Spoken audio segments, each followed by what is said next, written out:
Hello students, कैसे हो आप सब? क्या हालचाल आपके? Accounting of share capital, issue of share जो आपका चैप्टर है, इसका सेकंड वीडियो है ये। फर्स्ट वीडियो आपने देखा होगा, तो इसमें बुक के क्वेश्चन सॉल्व करेंगे। इससे पहले हम थ्योरी डिस्कस करते हैं। इक्विटी और प्रेफरेंस के बीच difference. The holders are real owners of company. Equity share holder जो होते हैं वो वास्तविक स्वामी, रियल ओनर होते हैं कंपनी के। ठीक है। प्रेफरेंस शेयर जो है are not real owner of company, ये कंपनी के वास्तविक स्वामी नहीं होते हैं। तो इनको क्या बोल दे सर? इनको आप कजन्स बोल दो। ठीक है, ये रियल ओनर नहीं होते। अब देखो, जो रियल ओनर है उनको वोटिंग राइट होगा, है ना? ठीक है, enjoy voting rights in all matter. Company के जितने भी मामले हैं, जितने भी डिसीजन हैं, उसमें वोटिंग करने का अधिकार किसको है? इक्विटी शेयर होल्डर को है। ठीक है, क्या प्रेफरेंस शेयर होल्डर को होगा? क्या नहीं होगा। क्यों? क्योंकि ये रियल ओनर नहीं है कंपनी के। ठीक है, लेकिन इनको अधिकार है कब? Matters of their own interest, इनके खुद के फायदे के लिए ये वोटिंग कर सकते हैं। ठीक, समझ में आया? The rate of dividend, dividend क्या होता है? तो जो प्रॉफिट कमाती है कंपनी, ठीक है, जो कंपनी प्रॉफिट कमाती है उसको डिविडेंड के रूप में प्रॉफिट को देती है। किसको? ओनर को। और ओनर कौन है? इक्विटी शेयर होल्डर जो है वो रियल ओनर है। ठीक है, उनको और प्रेफरेंस शेयर को। तो देखो यार, जो इक्विटी शेयर होल्डर है, जो घर वाले हैं, ठीक है, जो रियल ओनर है, उनका डिविडेंड जो है, प्रॉफिट है, वो फिक्स्ड नहीं होता है, नॉट फिक्स्ड। भैया, घर के जो ओनर है उनका फिक्स्ड रहेगा क्या? रियल ओनर का फिक्स्ड नहीं है। इक्विटी शेयर होल्डर का फिक्स्ड रेट से डिविडेंड नहीं मिलता है, जबकि जो प्रेफरेंस शेयर है ना, इनको एक फिक्स्ड रेट से दिया जाता है ना, dividend at a fixed rate, fixed rate से। जैसे 10% प्रेफरेंस शेयर, 12% प्रेफरेंस शेयर। ठीक है, तो जितने के जो प्रेफरेंस शेयर खरीदे गए, मान लो 1 लाख रुपए के प्रेफरेंस शेयर खरीदे गए हैं, है ना, तो 1 लाख रुपए का 10% इनको दे दिया जाएगा, प्रेफरेंस शेयर को दिया जाएगा, है ना, और फिर इनका हिस्सा निकाला जाएगा और इक्विटी शेयर होल्डर को दे दिया जाएगा। पहले किसको प्रायोरिटी है? प्रेफरेंस शेयर को है। ठीक है, जो भी प्रॉफिट होगा उसका इनका 10%, 12% जो भी रेट फिक्स्ड है वो प्रेफरेंस शेयर होल्डर को दिया जाएगा। फिर बाद में जो बचेगा वो इक्विटी शेयर होल्डर ले लेंगे। ठीक है, they cannot be redeemed during the life of company. ठीक है, तो कंपनी के जीवन काल में, कंपनी की लाइफ में, है ना, कभी भी इनका पेमेंट नहीं लौटाया जाता है। किनका? इक्विटी शेयर होल्डर का कंपनी के द्वारा नहीं लौटाया जाता है क्या? पेमेंट। ठीक है, मान लो 1 लाख रुपए के इक्विटी शेयर खरीदे किसी व्यक्ति ने, तो उसके 1 लाख रुपए कंपनी द्वारा नहीं लौटाए जाएंगे। ठीक है, वो अपना शेयर ट्रांसफर कर सकता है, बेच सकता है किसी व्यक्ति को, लेकिन कंपनी द्वारा रिडम्ड नहीं किया जाएगा, रीपे, है ना। रिडम्ड मतलब क्या? कि रीपे नहीं किया जाएगा। ठीक है, जबकि प्रेफरेंस शेयर होल्डर जो है ना, जिन्होंने प्रेफरेंस शेयर होल्डर जो खरीदे, प्रेफरेंस शेयर खरीदे हैं, उनको रिडम्ड कर दिया जाएगा, मतलब उनको रीपे कर दिया जाएगा कंपनी की लाइफ में, कंपनी के जीवन काल में। ठीक है, समझ गए आप? अब प्रेफरेंस शेयर के जो टाइप्स होते हैं उनको डिस्कस करते हैं हम। तो प्रेफरेंस शेयर के टाइप्स होते हैं, ठीक है।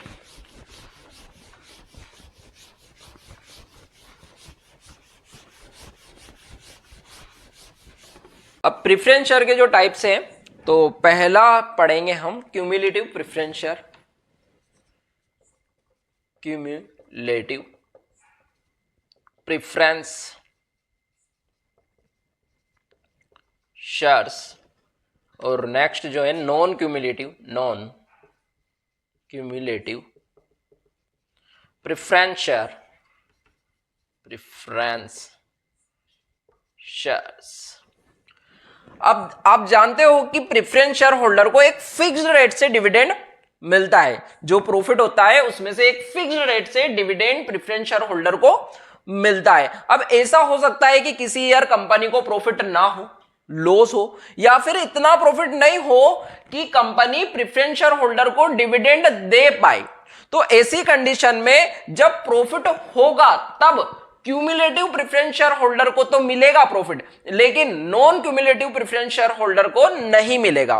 देखो, इसको एग्जांपल से समझते हैं। से मान लो 2021 में कंपनी को प्रॉफिट हुआ और कंपनी ने क्यूमुलेटिव और नॉन क्यूमुलेटिव दोनों को प्रॉफिट दिया। ठीक है, अब नेक्स्ट ईयर 2022 में कंपनी को लॉस हो गया।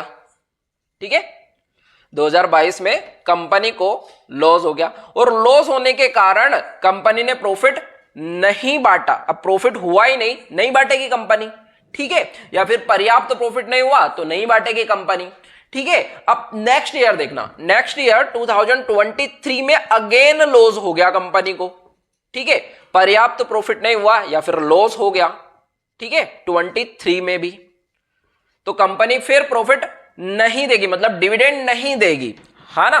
प्रॉफिट में से जो डिविडेंड बांटती है प्रेफरेंस शेयर होल्डर को वो नहीं देगी। अब नेक्स्ट ईयर 2024 में कंपनी को प्रॉफिट हुआ, है ना, और कंपनी ने डिसाइड किया कि अब जो शेयर होल्डर है उनको क्या दिया जाएगा, उनको डिविडेंड दे दिया जाए।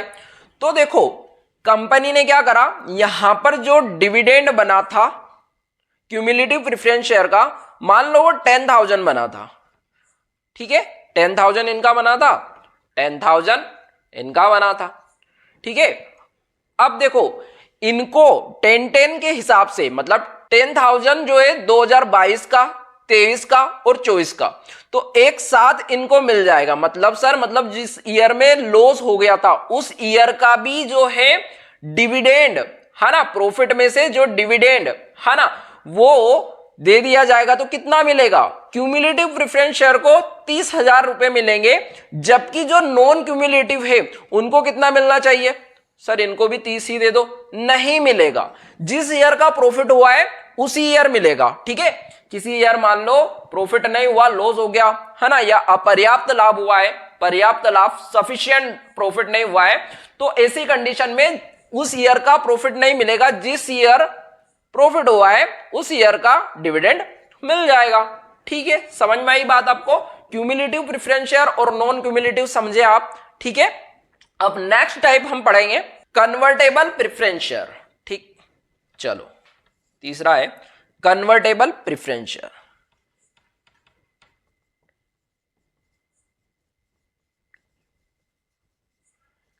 शेयर्स और नॉन कन्वर्टेबल प्रेफरेंस शेयर्स, 3-4 हो जाएगा, है ना, non convertible, non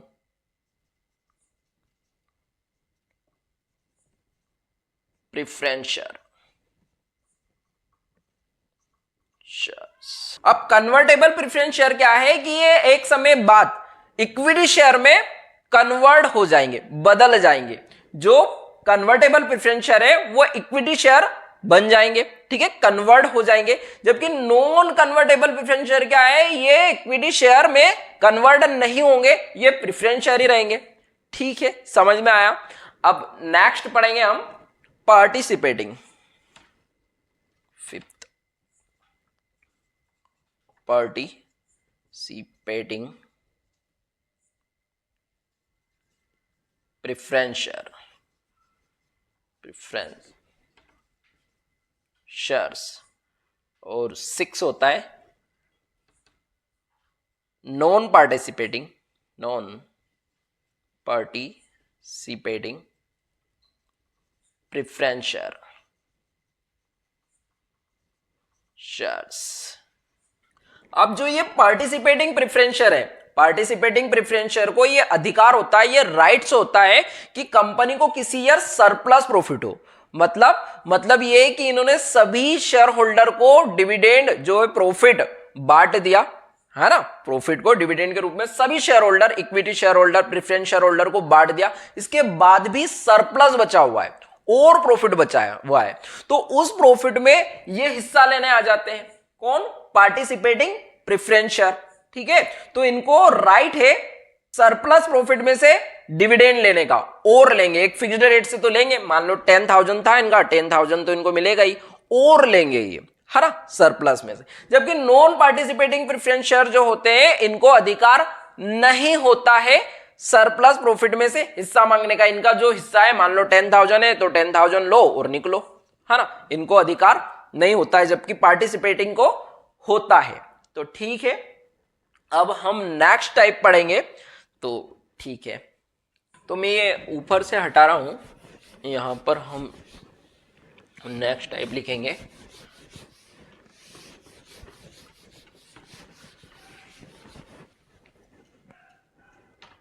redeemable preference share,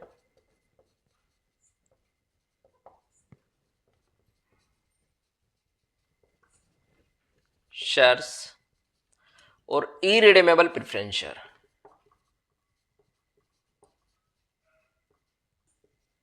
irredeemable preference share, shares. अब रिडीमेबल का मतलब होता है कि रिपे करना, ठीक है। तो कंपनी द्वारा जितने के शेयर खरीदे जाते हैं उनको रिपे कर दिया जाता है, ठीक है। और इरिडीमेबल क्या हो जाएंगे कि इनका भुगतान, इनका पेमेंट जो है नहीं किया जाएगा, है ना, ठीक है। तो ये रिडीमेबल होते हैं जिनका भुगतान किया जाता है, रिपे कर दिया जाता है कंपनी द्वारा, जबकि इनको रिपे नहीं किया जाता है। ओके, ठीक है, समझ में आया आपको? ठीक है, इसको मैं हटा देता हूं।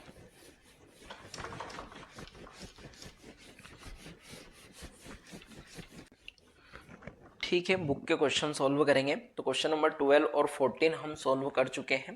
क्वेश्चन नंबर 17 सॉल्व करेंगे। क्वेश्चन नंबर 13, 15 और 16 सेम 12 और 14 जैसे ही है, तो आप पढ़ना, सॉल्व करना, कोई समस्या आती है तो बताना आप, ठीक है। Nayak limited had an authorized capital of ₹15 lakh divided into 1 lakh equity shares of ₹10 each and 50,000 10% preference share of ₹10 each। देखो समझना, आप जानते हो कि अथोराइज्ड जो कैपिटल होती है वो मैक्सिमम कैपिटल होती है किसी भी कंपनी की, है ना, ये हम पढ़ चुके हैं। अब 15 लाख रुपए की जो है अथोराइज्ड कैपिटल लिखी हुई है। अब इसमें से जो शेयर बनाए हैं, 1 लाख शेयर बनाए हैं इक्विटी, ठीक है, और 50,000 शेयर बनाए हैं प्रेफरेंस, 10% प्रेफरेंस, ठीक। अब देखो, हम जो क्वेश्चन करेंगे वो इशूड से करेंगे, ठीक है।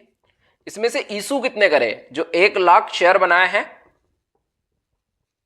और ये 50,000 शेयर बनाए हैं, प्रेफरेंस शेयर बनाए हैं, इसमें से इशूड जो करे हैं, अब जो इशू करे हैं, है ना, तो अब बताना, 1 लाख में से 30,000 इक्विटी इशू करे हैं, ठीक, 30,000 इशू करे हैं, और प्रेफरेंस इशू करे हैं 20,000, ठीक। 10 रुपए का एक शेयर है ना, यही है। तो all the amount due on application were received in full, यानी कि लमसम जो है रिसीव्ड हो गया है, ठीक है। तो एप्लीकेशन एंड अलॉटमेंट लिख सकते हो या फिर शेयर होल्डर लिख सकते हो। कैसे? तो देखो समझ लो, कंपनी के पास पैसे आएंगे तो एंट्री करोगे बैंक अकाउंट डेबिट टू जो इशूड शेयर है ना, इशूड करे हैं, कितने करे हैं? 1 लाख में से 30,000, इक्विटी शेयर होल्डर्स अकाउंट, और टू 10% प्रेफरेंस शेयर, है ना, 10% preference share, 10% preference share holders account. अब बताओ अमाउंट, तो आप बोलोगे सर जो 30,000 इशू करे उसी से होएगा, 30,000 मल्टीप्लाई 10, ठीक है, और यहां हो जाएगा 20,000 जो इशू करे हैं, ठीक है। इससे हमें कुछ लेना है क्या? नहीं, इससे हमें क्वेश्चन सोल्व नहीं करना है ना। जो इशू करे उसी से पब्लिक पे करेगी, है ना, उतना ही पे करेगी। तो बताओ 10 ये है, ठीक है। तो बताओ कितना हो गया हमारा? 3 लाख जो है इक्विटी का हो गया और 2 लाख प्रेफरेंस का हो गया, तो 5 लाख यहां आ जाएगा आपका, ठीक। फर्स्ट एंट्री क्लियर हो गई आपको, कोई समस्या नहीं है इसके अंदर, ठीक है। चलो नेक्स्ट एंट्री करते हैं हम। देखो इक्विटी शेयर होल्डर्स को आप डेबिट कर दोगे, आप जानते हो, हम सीख चुके हैं इसको, है ना, फर्स्ट वीडियो आपने देखा होगा। Equity share holders account debit, और देखो इसको एक साथ भी कर सकते हो आप, 10% प्रेफरेंस शेयर होल्डर को मैं अलग अलग कर रहा हूं, है ना। क्या आएगा बताओ? टू इक्विटी शेयर कैपिटल, तो कितना आ जाएगा 3 लाख, है ना, इसी को हटाना है, 3 लाख इधर आ जाएगा, 3 लाख इधर आ जाएगा, है ना। तो हमारी एंट्री क्या बन गई, bank account debit to share capital. देखो इक्विटी शेयर होल्डर से इक्विटी शेयर होल्डर हट गया, है ना, यही सीखा था हमने। अब नेक्स्ट जो एंट्री है ना, चाहो तो साथ भी बना सकते हो, इक्विटी शेयर होल्डर्स और 10% प्रीफरेंस शेयर होल्डर्स को एक साथ लिख देते, फिर इक्विटी शेयर कैपिटल और 10% प्रीफरेंस शेयर कैपिटल हो जाता। अब देखो नेक्स्ट एंट्री में बना रहा हूं, यहां पर देखना आप,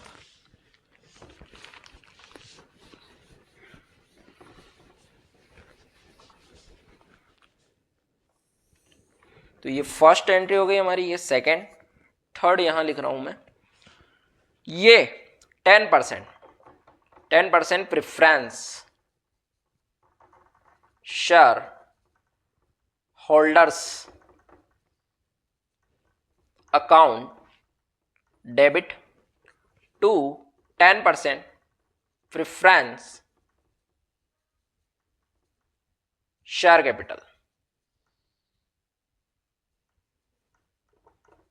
ठीक है ना, तो ये 10% प्रेफरेंस शेयर होल्डर हटा दिया हमने, ठीक है, और 10% प्रेफरेंस शेयर को हमने शेयर कैपिटल में लिख दिया, है ना, जैसा क्वेश्चन के अंदर था। तो 2 लाख रुपए से लिख देंगे हम,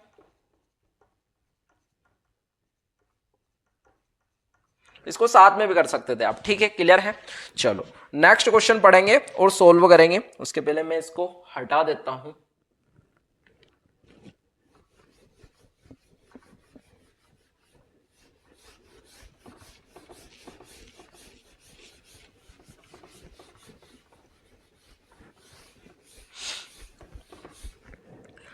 तो नेक्स्ट क्वेश्चन है, Rahul limited had an authorized capital of ₹5 lakh divided into 5,000 equity shares of ₹100 each. The company issued 2,000 equity shares in the first year and the amount demanded as ₹25 application पर। देखो ₹100 जो है इसको कंपनी मांग रही है ₹25 एप्लीकेशन पर। इसके बाद अलॉटमेंट पर जो है 35 और फर्स्ट एंड फाइनल को ले गया, फर्स्ट कॉल पर 20 और second and final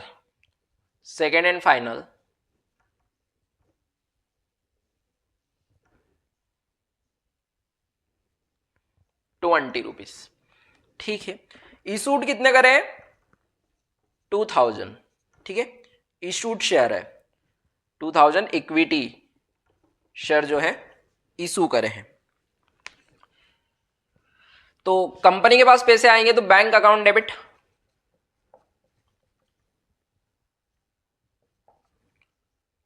to equity share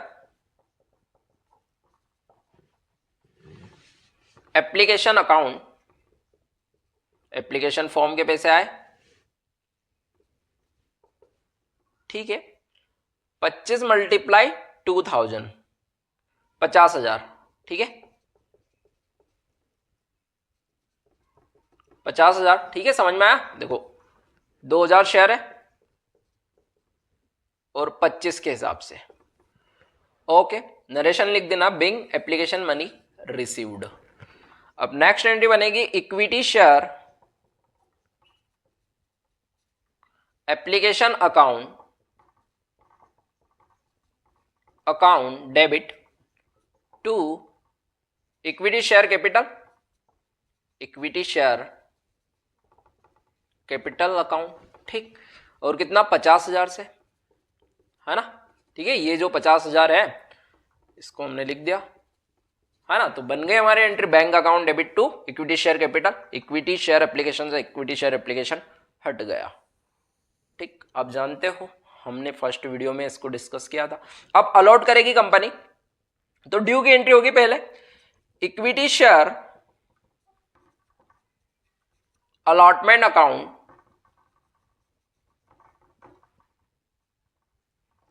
debit to equity share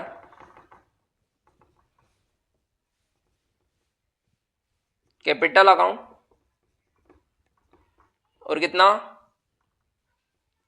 देखो 2000 है हमारे पास शेयर, है ना, जो इशू करे हैं, और 35 रुपये अलॉटमेंट के, तो 70,000, और 70,000 इधर आ गया। अब रिसीव करेगी तो बताओ क्या बन जाएगी एंट्री, बैंक अकाउंट डेबिट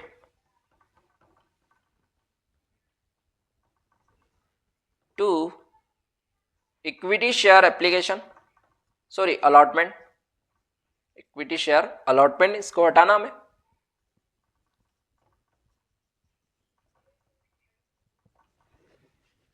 ठीक है। तो 2000 multiply 35,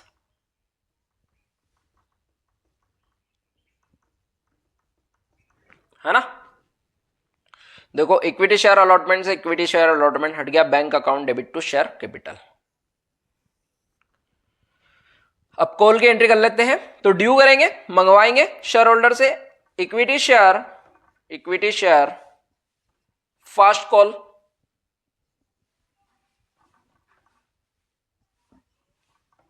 account debit to equity share capital, equity share capital,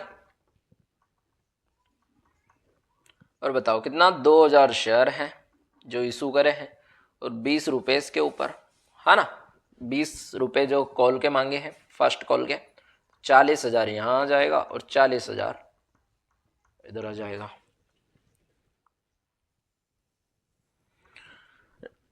receive करेंगे तो bank account debit to equity share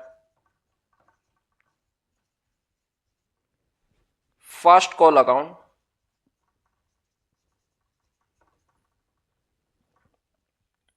$40,000 आ जाएगा, बताओ, है ना, ये वाले।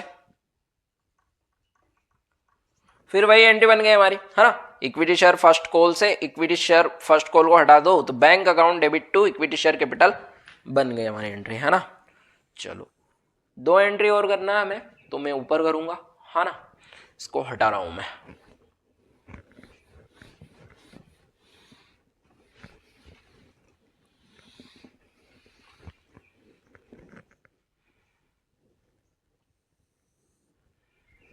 फर्स्ट एंट्री बनेगी हमारी ड्यू की, है ना, मतलब सेकंड कॉल वाली, equity share second and final call account debit to equity share capital account हो जाएगा, ठीक है।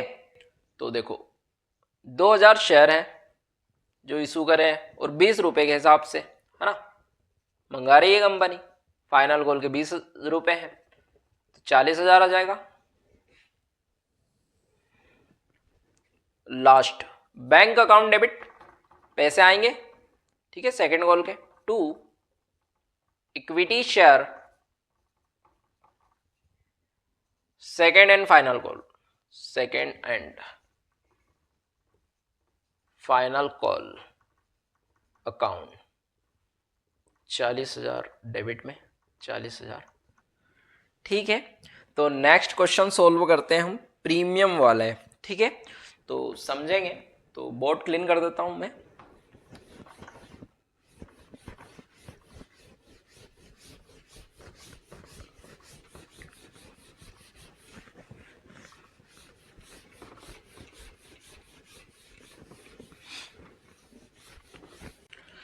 अभी तक हमने पार की एंट्रियाज सीखी है, पार के क्वेश्चन किए, अब हम प्रीमियम के क्वेश्चन करने वाले हैं, ठीक है। तो मतलब देखो समझना, कंपनी जब शेयर इशू करती है तो पार पर कर सकती है, issue of shares at par. Par का मतलब होता है कि 10 रुपए का शेयर है, पब्लिक को कंपनी ऑफर करेगी 10 रुपए में ही, जो 10 रुपए का शेयर है 10 रुपए में ही पब्लिक को खरीदने के लिए ऑफर कर रही है कंपनी, इसको बोलोगे आप पार पर इशू करा। प्रीमियम का मतलब हो जाएगा issue of shares at premium.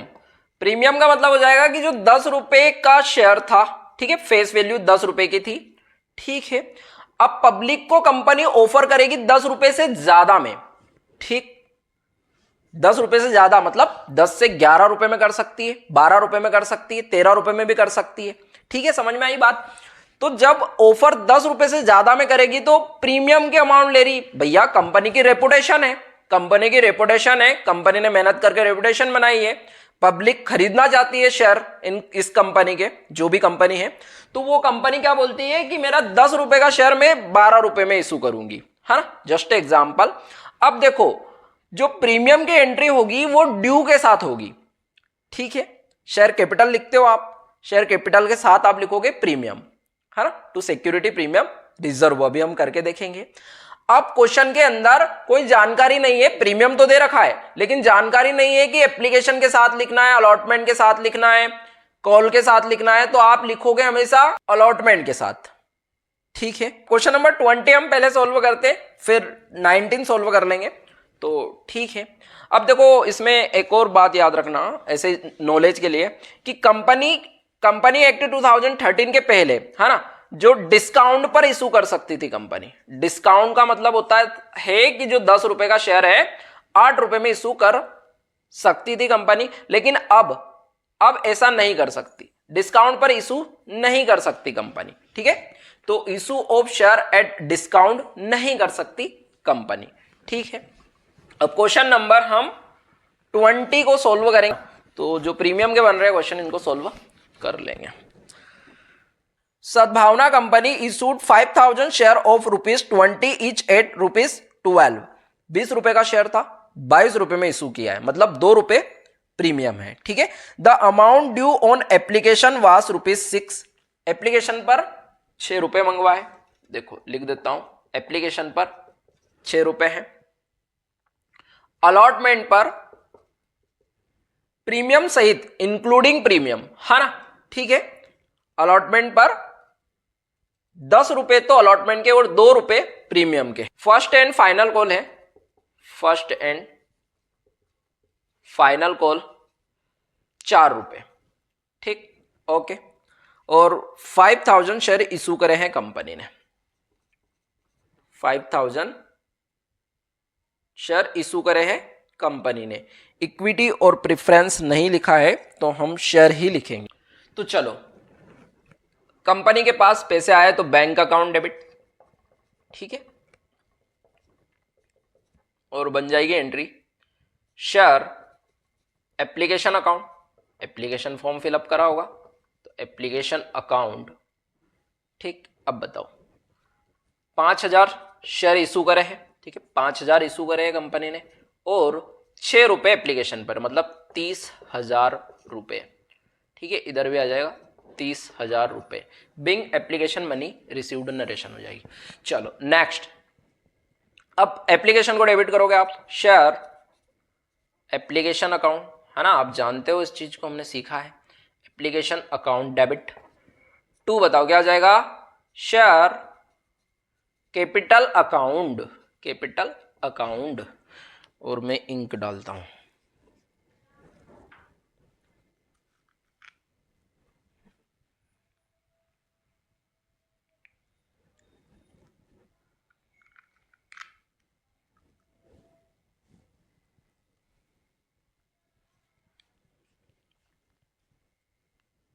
ठीक है, और शेयर एप्लीकेशन में कितना था 30,000, तो इधर भी हो जाएगा 30,000, ठीक है, नरेशन लिख लेना आप। अब देखो ड्यू के साथ क्या आएगा, प्रीमियम आएगा, ठीक है, ड्यू के साथ प्रीमियम आएगा, अलॉटमेंट के साथ प्रीमियम है, तो देखना share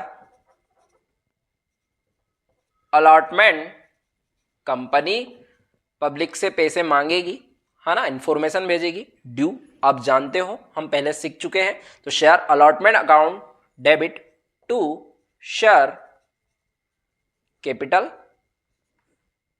account to security premium reserve, security premium reserve, ठीक, बताना आप। 12 रुपए है ना अलॉटमेंट के, यहां तो कितना हो जाएगा, 5,000 शेयर है, 12 रुपए जो है, 10 रुपए अलॉटमेंट के और 2 रुपए प्रीमियम के, तो 60,000 रुपए, 60,000 रुपए आ गए। अब देखो यहां देखना, 5,000 जो शेयर थे, 10 रुपए का शेयर है, ठीक है, तो शेयर कैपिटल में कितना आएगा, 50,000 आएगा, ओके। और 5,000 शेयर जो है 2 रुपए प्रीमियम के हैं, ठीक, तो 10,000 यहां आ जाएगा। तो सिक्योरिटी प्रीमियम रिजर्व की एंट्री आप समझ गए। अभी अब एप्लीकेशन के साथ बोलता तो एप्लीकेशन के साथ कर देते, फर्स्ट कॉल के साथ बोलता तो ड्यू के साथ ही करना है ना, ठीक। मैं और बताऊंगा अभी आगे, आपको समझना। अब क्या करेंगे, पैसे आएंगे bank account debit to share allotment account, कितना आ जाएगा सर, रिसीव करोगे 60,000 है ना, ठीक है, और शेयर अलॉटमेंट में तो 60,000, ठीक। मतलब सेम एंट्रियाज करनी है, बस प्रीमियम का बोला हो तो प्रीमियम को ड्यू के साथ क्रेडिट कर देना है, सिंपल सी बात है, ओके। अब देखो first and final call, share first and final call account debit to share capital account, due कर रहे हो, मांग रहे हो पब्लिक से पैसे, ठीक। तो बताओ अब अगर यहां पर प्रीमियम होता, फर्स्ट एंड फाइनल कॉल के साथ प्रीमियम होता, ठीक है, मान लो 1 रुपया यहां पर होता और 1 रुपया यहां पर होता, तो यहां भी प्रीमियम आता, 5,000 यहां आ जाता, 5,000 यहां आ जाता, लेकिन ऐसा नहीं बोला, उन्होंने अलॉटमेंट के साथ ही प्रीमियम मंगाया है ना, इसलिए हमने प्रीमियम वहां पर एंट्री कर दी है। अब एंट्री क्या बन जाएगी आपकी, देखो ये हो जाएगा आपका फर्स्ट एंड फाइनल कॉल 4 रुपए है ना, 5, देखो कैसे हो जाएगा कि मैं इसको यहां कर देता हूं, 5,000 शेयर है आपके और 4 रुपए फर्स्ट एंड फाइनल कॉल पे, तो 20,000 आ जाएगा। ये पब्लिक को बोला कि लाओ भैया पैसे, है ना, ठीक है, फर्स्ट कॉल के। अब पब्लिक पैसे देगी तो bank account debit to share first and final call, first and final call account, ठीक है, और 20,000 रुपए ही रिसीव करोगे आप, फर्स्ट एंड फाइनल कॉल को क्रेडिट करोगे 20,000 रुपए से। आप ये एंट्री जानते हो, हम पहले कर चुके हैं, ठीक है, तो आपको समझ में आ गया है, ओके। चलो टोटल कर लेना आप, ठीक है। तो क्वेश्चन नंबर 19 सॉल्व करेंगे हम, इसको मैं हटा देता हूं अब।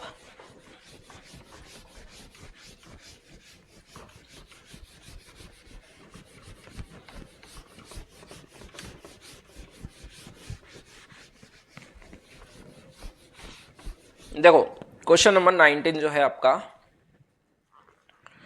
A to Z company issued 10,000 equity share of ₹100 each at a premium of ₹10 rupees premium के हैं और 100 रुपीज का शेयर है पर share to the public, public को ऑफर करते हैं। All the amount including premium were received with application itself, application के साथ ही सारी अमाउंट आ गई है।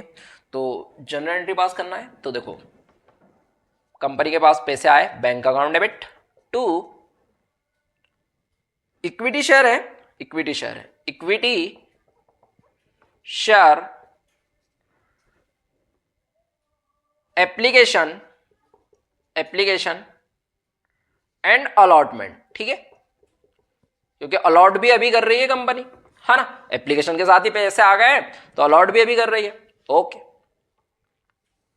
अब देखो ये डेबिट किया, शेयर थे हमारे 10,000, 100 रुपए का शेयर था, 110 में इशू करा है, ठीक है, 10 रुपए प्रीमियम के यहां पर, तो 110 हो जाएगा, तो ये कितना हो जाएगा, 10,000 मल्टीप्लाई 110 मतलब 11 लाख,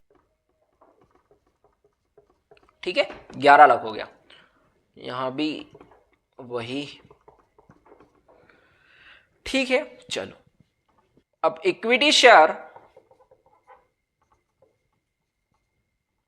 एप्लीकेशन अकाउंट को आप क्या करोगे, डेबिट करोगे, application and allotment account debit to equity share capital, ठीक है, और कैपिटल के साथ प्रीमियम आ जाएगा, ड्यू के साथ क्या आता है हमारा, प्रीमियम आता है, ठीक है। तो इक्विटी शेयर कैपिटल अकाउंट और सिक्योरिटीज प्रीमियम रिजर्व अकाउंट, ठीक है, क्लियर है। तो देखो यहां तो 11 लाख ही आएगा, ठीक, हटाना है इसको तो हमें, है ना, इक्विटी शेयर एप्लीकेशन से equity share application and allotment को हटाना है, ठीक। अब देखो यहां कितना आ जाएगा, 10,000 शेयर हैं कैपिटल में और 100 रुपए का एक शेयर था, तो कितना आ जाएगा, 10 लाख आ जाएगा, ठीक। और सिक्योरिटीज प्रीमियम रिजर्व में 10,000 मल्टीप्लाई 10, 10 रुपए का प्रीमियम है तो 1 लाख यहां आ जाएगा, ठीक, ओके। तो हो गया क्वेश्चन। नेक्स्ट क्वेश्चन करेंगे क्वेश्चन नंबर 21। तो आओ सॉल्व करते हैं, इसको मैं हटा रहा हूं।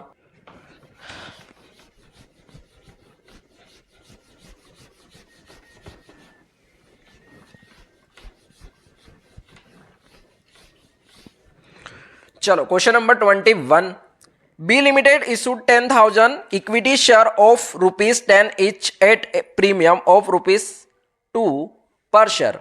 10 रुपए का शेयर है, 2 रुपए प्रीमियम, मतलब 12 रुपए में इशू कर दिया। चलो लिख लेते हैं। एप्लीकेशन पर 3 रुपए है, अलॉटमेंट पर, अलॉटमेंट जो है 5 रुपए, अच्छा इंक्लूडिंग प्रीमियम, यानी कि 3 रुपए अलॉटमेंट के हैं, 2 रुपए प्रीमियम के हैं। फर्स्ट एंड फाइनल कॉल के 4 रुपए, मतलब है ना, फर्स्ट को लिखा तो फर्स्ट एंड फाइनल कॉल के 4, ठीक है, फर्स्ट एंड फाइनल के 4 रुपए, 3 6 10 हो गए। अब आगे देखो, application for 12,000 share were received at, देखो क्या हुआ, 10,000 शेयर इशू करे थे, इशूड करे थे 10,000, इशूड है 10,000 और एप्लीकेशन कितने पर आ गई है, एप्लीकेशन जो है रिसीव्ड हुई है 12,000 की, ठीक।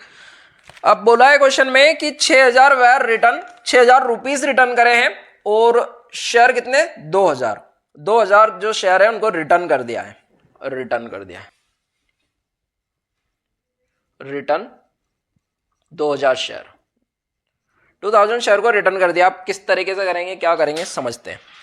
देखो सिक्योरिटी प्रीमियम रिजर्व तो आपको समझ में आ गया कि ये अलॉटमेंट के साथ करना है हमें, है ना, ठीक है, ड्यू की एंट्री के साथ हो जाएगा, ओके। तो रिटर्न कर देंगे। चलो लिखते हैं, बैंक अकाउंट डेबिट, कंपनी के पास पैसे आए, टू इक्विटी शेयर है, इक्विटी शेयर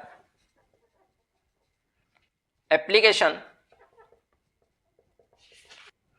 10,000 इशूड करे थे, 12,000 के लिए एप्लीकेशन आ गए, तो एप्लीकेशन को तो आप एप्लीकेशन फॉर्म फिलअप करने से तो रोक नहीं सकते, है ना, तो 12,000 शेयर के लिए एप्लीकेशन आ गई है 3 रुपए के हिसाब से। लेकिन अलॉटमेंट करना कंपनी के हाथ में, तो ये प्रो राटा का क्वेश्चन है, ठीक है, आगे हम सॉल्व करेंगे क्वेश्चन को और भी, अभी यहां पर आया है।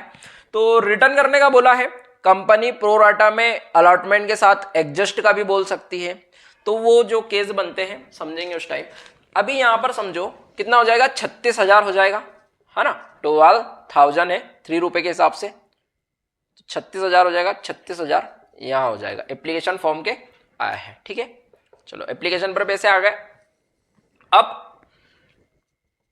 अब एप्लीकेशन जो है इक्विटी शेयर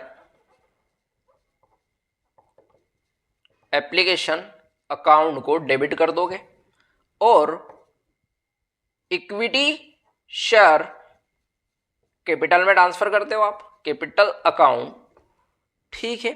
और यहां पर टू बैंक भी कर सकते हो रिटर्न करने के लिए। हम देखो क्या हो सकता है, 36,000 तो यहां हो गया, ठीक, 30,000 यहां कर लो और रिटर्न जो करोगे टू बैंक, है ना, यह हो जाएगा। देखो 2000 के रिटर्न करने के लिए बोला है, 2000 शेयर है, 6000 रुपए रिटर्न करने के लिए बोला था, 6000 यहां हो गया। समझ में आई बात। देखो 36,000 रुपए को आपने क्या कर दिया, वापस से क्रेडिट कर दिया, क्योंकि हमें इक्विटी शेयर एप्लीकेशन को क्या करना, हटाना है। तो bank account debit to share capital, share capital में 30,000 रुपए जाएंगे, 6,000 रुपए जो थे तो रिटर्न कर दिया आपने, ठीक। 2000 शेयर के 2000 मल्टीप्लाई 3, ठीक है, तो 6,000 रुपए, यही बोला है क्वेश्चन के अंदर, ठीक है। ऐसे कर लो या फिर एक और एंट्री बना लो। कैसे, देखो यहां पर एक काम करो, हमें क्या करना है कि शेयर कैपिटल में तो हम कितना आएगा सर, 10,000 शेयर है जो इशू करे हैं, 10,000 इशू करे और 3 रुपए के हिसाब से, तो यहां कितना आना चाहिए, 30,000, ठीक है। तो एप्लीकेशन में भी 30,000 ही लिख लो, है ना। अब रिटर्न कर लेते हैं, या फिर साथ में एंट्री जो अभी हमने बनाई थी वैसे भी कर सकते हो, कोई दिक्कत नहीं है उससे, ठीक है। तो इक्विटी शेयर जैसा आपको ठीक लगे, equity share application account debit to bank, वही बन गया, ठीक है। अब क्या हो जाएगा, देखो 2000 शेयर के रिटर्न करे हैं, 3 रुपए एप्लीकेशन के थे, तो 6,000 यहां आ गया, 6,000 यहां आ गया, तो ये 36,000 का हिसाब हो गया हमारा, ठीक। देखो ये एंट्री जस्ट अपोजिट हो गई ये वाली, है ना, रिसीव करे थे bank account debit to equity share application, ठीक। अब वही करा हमने, देखो इक्विटी शेयर एप्लीकेशन को हमने डेबिट कर दिया और बैंक को क्रेडिट कर दिया, ठीक है बात, ओके। और 30,000 शेयर कैपिटल में चले गए, कौन से, जो इशूड करे थे उसके हिसाब से, ओके। समझ में आ गई होगी आपको एंट्री, है ना। अब इसको साथ में भी लिख सकते हो आप, टू बैंक कर 36,000 यहाँ आ जाते, 30,000 इसमें आ जाते और 6,000 बैंक में आ जाते, तो वही एंट्री बनती। ऐसे भी कर सकते हो, वैसे भी कर सकते हो, जैसी आपकी इच्छा, ठीक, ओके। चलो अब हम नेक्स्ट एंट्री करेंगे अलॉटमेंट की, तो हो जाएगा ड्यू वाली एंट्री है equity share allotment account debit to, बोलो क्या हो जाएगा sir, equity share capital account, और देखो प्रीमियम है ना, तो सिक्योरिटीज प्रीमियम रिजर्व, ठीक।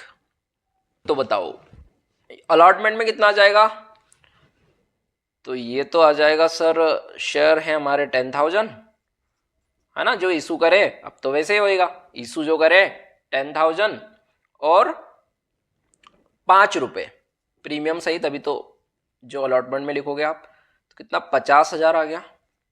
और यहां कितना आ जाएगा, ये अकाउंट लिख लेना, तो इधर लिख देता हूं मैं इसको, 10,000 शेयर और इक्विटी शेयर कैपिटल में 3 रुपए है ना, अलॉटमेंट के तो 3 रुपए हैं, तो अलॉटमेंट के तो 3 रुपए हैं, प्रीमियम के 2 रुपए, तो ये 30,000 तो यहां आ जाएगा, और 10,000 मल्टीप्लाई 2 किसका, प्रीमियम का, तो 20,000 ये आ गया हमारा, ठीक।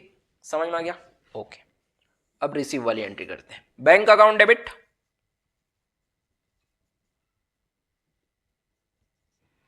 To equity share allotment account, ठीक।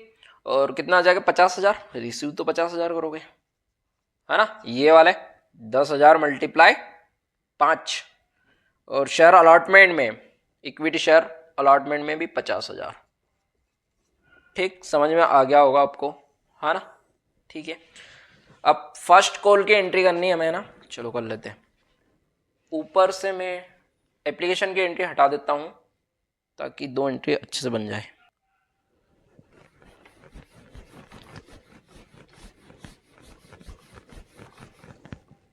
बताओ क्या हो जाएगा, equity share first and final call, first and final call account debit to equity share capital, ठीक। चलो बताओ कितना आ जाएगा अमाउंट, 4 रुपये, 10 रुपये के, है ना, मतलब 10,000 मल्टीप्लाई 4 तो 40,000 यहाँ आ जाएगा आपका और 40,000 इधर आ जाएगा। अब रिसीव करोगे तो bank account debit to equity share first call, first and final call account 40,000 debit, 40,000 credit. समझ में आया आपको? ठीक है। तो क्वेश्चन के अंदर क्या था, 12,000 के एप्लीकेशन आए थे तो उसको एडजस्ट करा, देखो 6,000 रिटर्न कर दिए थे हमने। ठीक है, बाकी तो सेम क्वेश्चन पहले करते थे वैसे ही है। ओके, मिलते हैं नेक्स्ट वीडियो के साथ। Okay, thank